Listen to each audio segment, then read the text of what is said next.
इस news के प्रायोजक है RSM unity developers. सिर्फ 21,000 में बुक करें 1 BHK फ्लॅट, मजरेवाडी, सोलापूर। जमिनीचा वाद किंवा घरच्या वाटणीचा वाद हा किती विकोपाला जाऊ शकतो याचंच धक्कादायक उदाहरण कोल्हापूर जिल्ह्यातील हुपरीमध्ये आज शुक्रवारी पहाटे पाहायला मिळालं। हुपरी शहरातील महावीर नगरात आज शुक्रवारी पहाटे घडलेल्या दुहेरी हत्येच्या घटनेनं संपूर्ण शहर हादरलं आहे। घरवाटणीच्या वादातून एकुलत्या एका मुलाने आपल्या वृद्ध आईवडिलांची हत्या केल्याची घटना उघडकीस आली असून या प्रकारानंतर संशयिताने स्वतःहून हुपरी पोलीस ठाण्यात हजर होत गुन्ह्याची कबुली दिली। या घटनेत विजयमाला नारायण भोसले वय 70 आणि नारायण गणपतराव भोसले वय 78 राहणार महावीर नगर अल्फा लाईन गल्ली हुपरी या दाम्पत्याचा जागीच मृत्यू झाला आहे।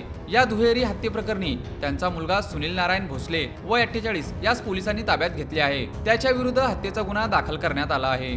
याबाबत अधिक माहिती अशी की सुनील भोसले गेल्या काही महिन्यांपासून घरवाटणीच्या मागणीवरून आईवडिलांशी सतत वाद घालत होता। वृद्ध दाम्पत्याने ही मागणी मान्य न केल्याने वैतागलेल्या सुनीलने आज शुक्रवारी पहाटे 5:30 वाजण्याच्या सुमारास हे भयानक कृत्य केलं। प्राथमिक तपासात असं दिसून आलं की सुनीलने झोपलेल्या वडिलांच्या डोक्यावर प्रथम काठी आणि दगडाने प्रहार केला आणि त्यानंतर खिडकीची काच फोडून त्यांच्या हाताची नस कापली। या हल्ल्यात वडिलांचा घटनास्थळीच मृत्यू झाला। त्यानंतर घरात प्रवेश करत असलेल्या आई विजयमाला यांच्या डोक्यातही काचेच्या तुकड्याने घाव घालून त्यांच्याही हाताची नस कापण्यात आली। त्यामुळे त्यांचाही जागीच मृत्यू झाला। या घटनेनंतर सुनील शांतचित्ताने घराबाहेर आला आणि काही वेळाने स्वतःहून हुपरी पोलीस ठाण्यात येऊन गुन्ह्याची कबुली दिली। पोलिसांनी तात्काळ घटनास्थळी धाव घेत तपास सुरू केला आहे।